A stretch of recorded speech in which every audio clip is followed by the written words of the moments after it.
नमस्कार, आप देख रहे हैं व्हाइट पेपर और मैं हूं आपके साथ आशा सरमाल। बड़ी खबर के साथ ही शुरुआत करेंगे। एग्जिट पोल के बाद एएस दुल्लत का बड़ा बयान सामने आया है, जहां पर आप देखिए पूर्व रॉ चीफ किस तरह से अपनी बात को रख रहे हैं। वो कह रहे हैं कि जम्मू कश्मीर के अंदर एनसी के बिना किसी की भी सरकार नहीं बन सकती है और एनसी के बिना भाजपा जम्मू कश्मीर में सरकार बनाने की स्थिति में नहीं होगी। इस तरह का बड़ा बयान पूर्व रॉ प्रमुख एएस दुल्लत का देखने को मिला है। यहाँ पर एनसी सबसे ज्यादा सीटों वाली पार्टी उभर कर सामने आ सकती है और बीजेपी नेशनल कॉन्फ्रेंस के बिना सरकार बनाने के लिए संघर्ष करेगी। और क्षेत्र में चल रही सुरक्षा चुनौतियों को लेकर भी उन्होंने यहाँ इसे बड़ा मुद्दा बता दिया है, यानी कि नई सरकार के लिए लॉ एंड ऑर्डर सबसे बड़ा चैलेंज रहेगा और नेशनल कॉन्फ्रेंस के बिना किसी की भी सरकार बनना मुश्किल है। लेकिन नेशनल कॉन्फ्रेंस यहाँ पर सबसे ज्यादा सीटें लेगी और भारतीय जनता पार्टी सरकार बनाने की पोजीशन में नहीं है। दुल्लत की तरफ से ये बड़ा बयान जारी किया गया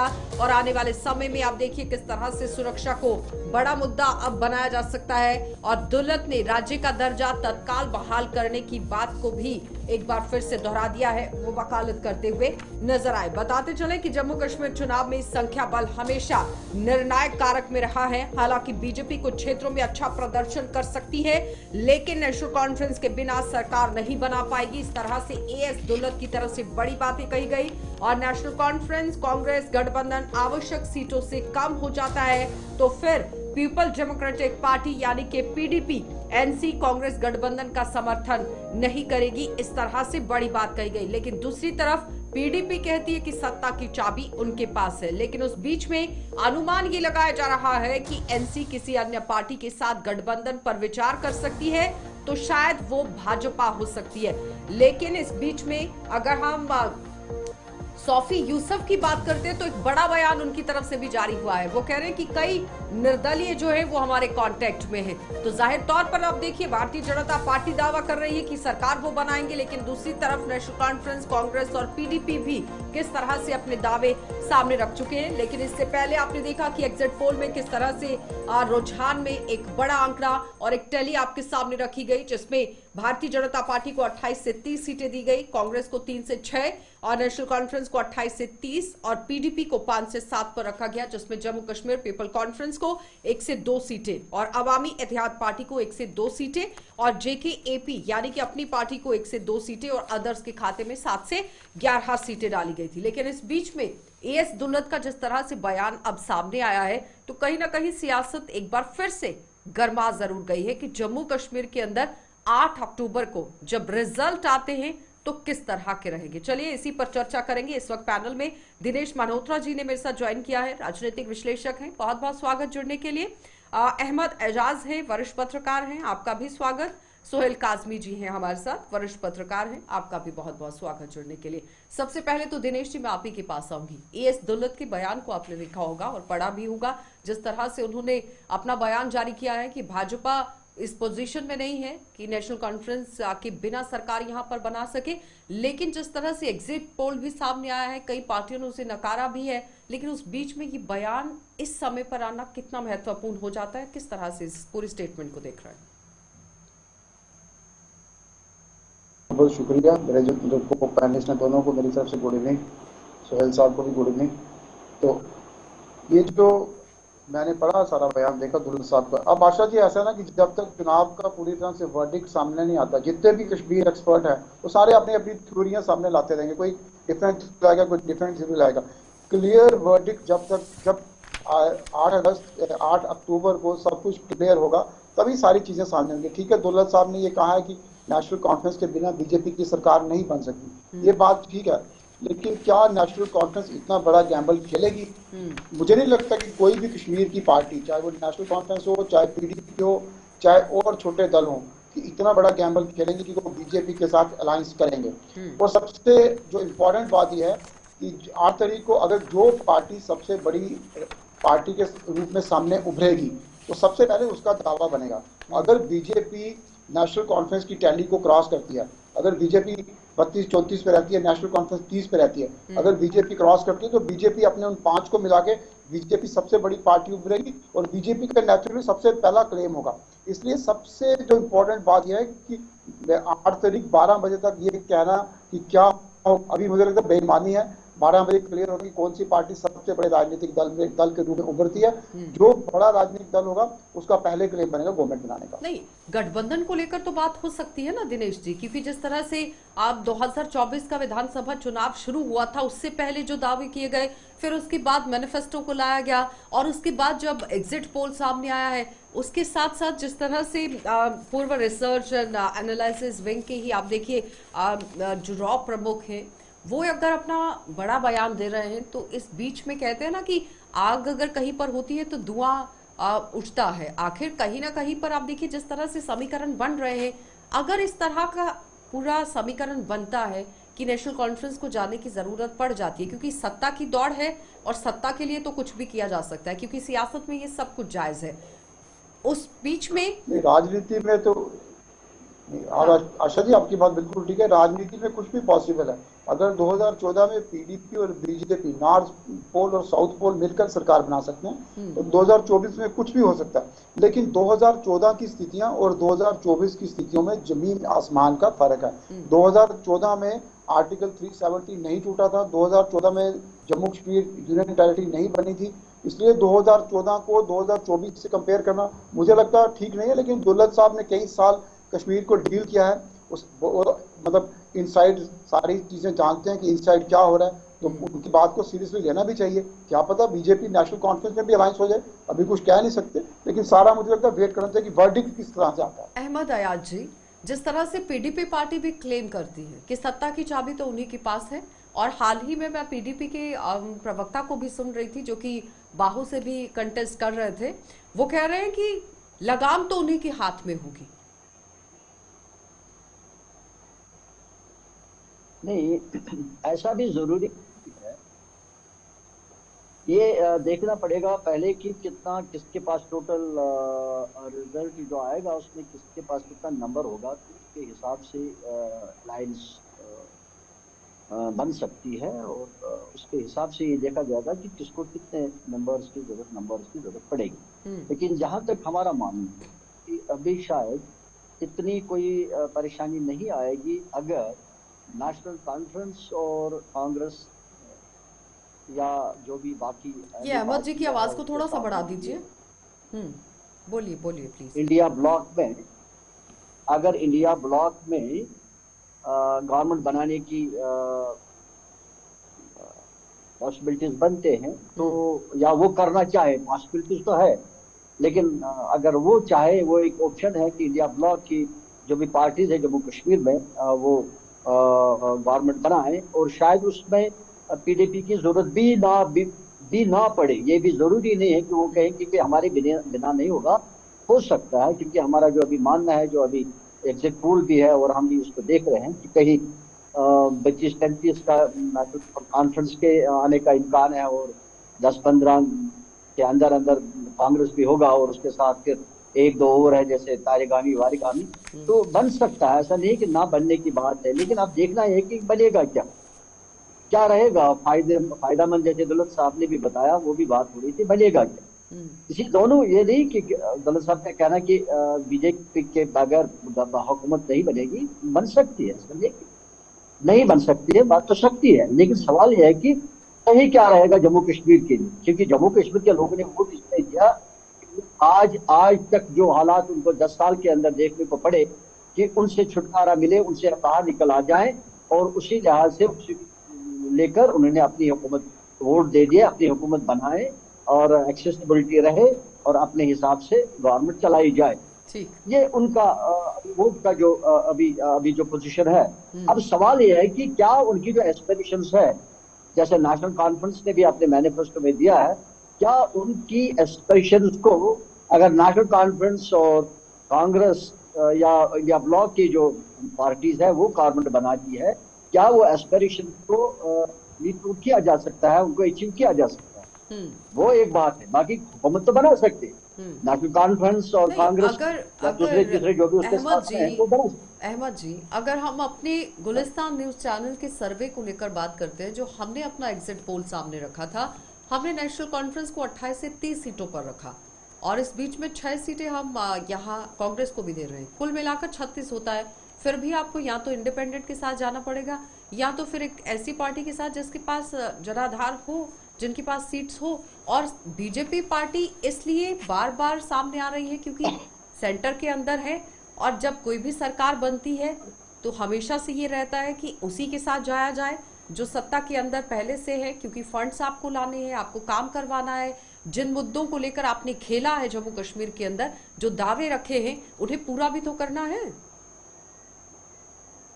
पहली बात यह है कि जहां मैं मानता हूं, जहां मैं इत्तेफाक करता हूं गुलिस्तान के एग्जिट पोल से, वहां में कांग्रेस को लेकर जो आपने 306 का नंबर दिया है, उससे मैं इत्तेफाक नहीं करता हूं। क्योंकि 2 सीटें तो जहां कश्मीर में कांग्रेस को इतना ज्यादा आने का इम्कान नहीं है, लेकिन 2 सीटें तो किसी भी सूरत में जा ही जाएंगे। और 3 सीटों पर एक तो सेंट्रल कश्मीर, वो तो सेंट्रल शाल्टेंग वो जाएगी, और डोडो, और उसके अलावा 3 और सीटें हैं साल में, वगूरा में और बांडीपोरा में, जहां काफी अच्छे चांस हैं उनके। तो अगर हम 5 भी नहीं दे देंगे तो है ही, और तीसरा भी मान सकते हैं। अगर वो 3 कश्मीर में लेते हैं, क्या आपका क्या मतलब है कि जम्मू में वो सिर्फ 3 ही ले लेंगे कांग्रेस? नहीं, ऐसा नहीं होगा। कम से कम 8 से 10 तो कांग्रेस ले ही लेगी। इसलिए मुझे वहां से इत्तेफाक नहीं है इसकी एग्जिट पोल से।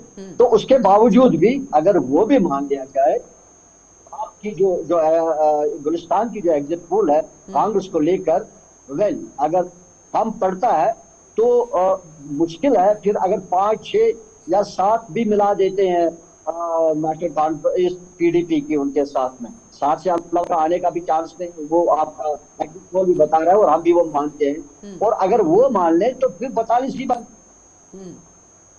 जाते हैं। अगर कभी भी एक मानते हो सकता है, फिर वो 34 ही बनते हैं।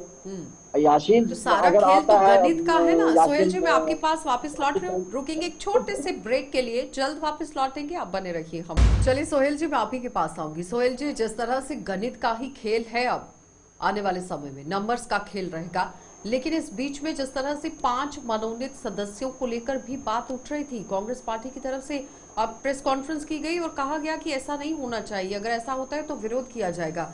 लेकिन गणित किस तरह से अब यहाँ पर बनाया जाएगा, ये बड़ी बात रहेगी। दूसरी तरफ से स्टेटमेंट्स पर स्टेटमेंट्स जो जारी हो रही है, इस पर जवाब दीजिए। देखिए, अहमद साहब ने बिल्कुल ठीक कहा कि पहले तो ये देखना है कि परसों का रिजल्ट क्या आता है। जो आंकड़े आएंगे सामने, उसी के आधार पे सरकार फॉर्मेशन की बात होगी। दिनेश सर ने कहा कि 2014 की जो 2014 और 24 में क्या डिफरेंस है। 2014 में एक ये डिफरेंस मेजर था कि जब पीडीपी 1.5-2 महीने सरकार नहीं बना रही थी महबूबा जी, तो विद इन पीडीपी एक गुट था जो प्राइम मिनिस्टर से मिलता था और सरकार बनाने के लिए एमएलए को तोड़ के सरकार बीजेपी के साथ बनाने को तैयार हो चुका था। और जब महबूबा जी से बात की कि आप सरकार बनाइए, नहीं तो अल्ताफ बुखारी एंड कंपनी सरकार बना लेगी आपकी पार्टी, तो ये मजबूरी की सरकार उस वक्त बनी थी। और वो सरकार कितनी देर चली आप सबको पता है। आज की सिचुएशन 2024 की वैसी नहीं है। एक तो एनसी के कोई ऐसे लीडर नहीं है जो टूटने वाले हैं, क्योंकि पुरानी पार्टी है, पुराना कैडर है और एक संगठन है, मजबूत संगठन है। उसके नंबर्स को हम परसों देखेंगे। दूसरी बात आशा जी ये है कि 10 से लेकर 24 तक आपने जब भी देखा प्राइम मिनिस्टर यहाँ आते, होम मिनिस्टर आते, भारतीय जनता पार्टी का छोटे से छोटा कार्यकर्ता या बड़े से बड़ा कार्यकर्ता, वो सवाए 3 खानदानों को गाली निकालने के अलावा कोई काम, उनका भाषण कंप्लीट नहीं हुआ, जो मैं क्लोजली 10 साल से देख रहा हूं। तो मैं एक समझता हूं कि इतने कदावर नेता जिन्होंने हुकूमतें की जम्मू कश्मीर में, और अगर उनका नंबर अच्छा आ रहा है और थोड़ा बहुत फ्लेक्सिबल तरीके से वो अगर इस नंबर को मेंटेन कर सकते हैं with in alliance, PDP unconditional support दे रही है, तो मुझे लगता है उनको सरकार बनाने में कोई मुश्किल नहीं आएगी, जैसे अहमद साहब ने कहा है। इस वक्त अगर सभी पॉलिटिकल पार्टीज में अगर सबसे ज्यादा किसी को तेजी है सरकार बनाने की, या जो चाहता है कि सरकार जो है वो मेरी होनी चाहिए, वो बीजेपी है। और उसके लिए वो काम कर रहे हैं, रात दिन काम कर रहे हैं। अभी सारा काफिला जो है वो कश्मीर में बैठा हुआ है कि कौन सा इंडिपेंडेंट हमारे साथ जुड़ जाए, किस तरह से सरकार बन जाए, तो वो बेटर जानते हैं। लेकिन फाइनली जम्मू कश्मीर की बेहतरी के लिए, भारत की पॉलिटिक्स के लिए जो मैंडेट लोग देंगे उसको सल्यूट करना चाहिए, और उस मैंडेट की सरकार बननी चाहिए which will be good for the people of Jammu and Kashmir. और जो इन्वेस्टमेंट बीजेपी ने 10 साल की पीस के प्रवेल करने के लिए जम्मू कश्मीर में की है, वो सरकार की रिस्पॉन्सिबिलिटी बनेगी, जिसका मैंडेट लोगों ने खुले तौर पे उन पार्टीज को दिया जो सरकार बनाने की पहले दावेदार। जिस तरह से सोफी यूसुफ बीजेपी के ही नेता हैं, वो कह रहे हैं कि इंडिपेंडेंट जितने भी लोग हैं वो ज्यादातर तो हमारे कांटेक्ट में हैं और 28 से 30 सीटें एग्जिट पोल में दी गई हैं और अगर 17 वो इंडिपेंडेंट सबके सब जाते हैं तो फिर आराम से सरकार बनती है बीजेपी की। लेकिन आशा जी वो 17 कितनी देर वो साथ चलेंगे? वो एक हॉर्स ट्रेडिंग उसको हम बोलते हैं कि इतनी जबरदस्त बीजेपी की पॉलिसीज नहीं है जम्मू कश्मीर में रही है, और सबसे ज्यादा वेज जो क्रिएट हुई है वो 10 सालों में जम्मू और कश्मीर के बीच में हुई है, डोगरा और कश्मीरियों के बीच में हुई है। और अगर वो 17 के 17 हॉर्स ट्रेडिंग ही करनी है ना, और तो कुछ कर नहीं सकते आप, इतनी जबरदस्त दिली लगाव तो हो नहीं सकता। और यूसुफ साहब कोई बड़े दिग्गज पॉलिटिशियन नहीं है, उनको भी जुमा जुमा साल 2 साल 5 साल हुए पॉलिटिक्स में आए हुए। तो जम्मू कश्मीर के एक अपनी एसेंस है सियासत की, और सियासत दिलों से होती है, और जो भी चीज है उसको दिनेश जी सियासत, देखिए सियासत जो है दिलों से होती है, और अलायंस भी दिलों से होना चाहिए। अगर दिलों से अलायंस नहीं होगा तो आप देखिए कि उसका खमियाजा जो है फिर आने वाले दिनों में आपको भुगतना पड़ेगा, and we will again be heading towards president rule. नहीं चलेगा। ठीक है सोहेल जी, वो कह रहे हैं कि ज्यादा देर तक अगर इंडिपेंडेंट और बीजेपी मिलकर सरकार बनाती है तो ज्यादा देर तक वो अलायंस नहीं चलेगा। तो मैं बिल्कुल सोहेल जी की बात को पूरा इंडोर्स करता हूँ। ये सिर्फ इंडिपेंडेंट और बीजेपी का अलायंस नहीं है, जो भी अलायंस बनेगा वो ज़्यादा देर तक नहीं चलेगा। यहाँ खिचड़ी सरकार बनेगी, आपने देखा पीडीपी और बीजेपी का अलायंस भी आपने देखा कि इतने मतलब 3 महीने पहले बार लगे 2015 में, जब मुफ्ती साहब जिंदा थे। जब मुफ्ती साहब की डेथ के बाद जब दोबारा सरकार बनी तब भी 3 महीने लगे। 3-6 महीने की एक्सरसाइज के बाद जो सरकार बनी वो भी 3 साल पूरे नहीं कर पाई। इसलिए नॉर्थ पोल और साउथ पोल का जो कोलेशन था, अगर जैसे दुल्लत साहब ने कहा, अगर बीजेपी और नेशनल कॉन्फ्रेंस की सरकार बनती है वो बड़ा इम्पॉसिबल है। अगर बाई चांस बनती है, बड़ा हाइपोथेटिकल क्वेश्चन है, अगर बन जाती है सरकार, ये सरकार कहाँ चल सकती है? बीजेपी एक नेशनल पार्टी है, बीजेपी का अपना नेशनल एजेंडा है, national conference with Kashmir centric party है, उसको अपना कश्मीर में अपना वोट बैंक देखना है, कश्मीर की कॉन्स्टिट्यूंसी देखनी है। इसलिए अगर ऐसी कोई सरकार बनती है तो वो चलने वाली नहीं है। लेकिन सबसे इंपॉर्टेंट बात यह आशा जी कि मैंडेट कैसा आता है। अगर जम्मू का पूरा मैंडेट बीजेपी के फेवर में चला जाता है जैसे 2014 में था, तो फिर मुश्किल होगा, जो भी सरकार बनेगी उसके लिए सरकार चलाना मुश्किल होगा। जम्मू की एस्पिरेशंस और विशेस को कैसे फुलफिल करना है, जम्मू में जो लोगों के अपने इश्यूज हैं उसको कैसे सॉल्व करना, ये बड़ा इशू बनेगा नई सरकार के। अपने अपने तजुर्बे के हिसाब से बताइएगा तीनों, किस तरह का फ्यूचर जम्मू कश्मीर का आप देख रहे हैं? एग्जिट पोल को एक साइड पर रखिए, नंबर आ गए ठीक है, 8 अक्टूबर को क्या कुछ होगा वो पिक्चर क्लियर होगी, लेकिन फ्यूचर किस तरह का देख रहे हैं अगर किसी भी पार्टी का यहाँ पर अलायंस होता है तो? देखिए आशा जी, फ्यूचर की बात यह है कि मुझे सबसे बड़ी बात यह है कि अल्टीमेटली 10 सालों के बाद यहाँ पे लोगों ने अपनी सरकार चुनी है। जो पॉपुलर गवर्नमेंट होती है वो बाबूशाही से सबसे अच्छी होती है, ब्यूरोक्रेटिक जो सिस्टम होता है उससे अच्छी होती है। अब कौन सरकार बनाता है, कैसे बनेगी, ये अलग बात है, लेकिन सबसे बड़ा फ्यूचर जम्मू कश्मीर का बिल्कुल सिक्योर है।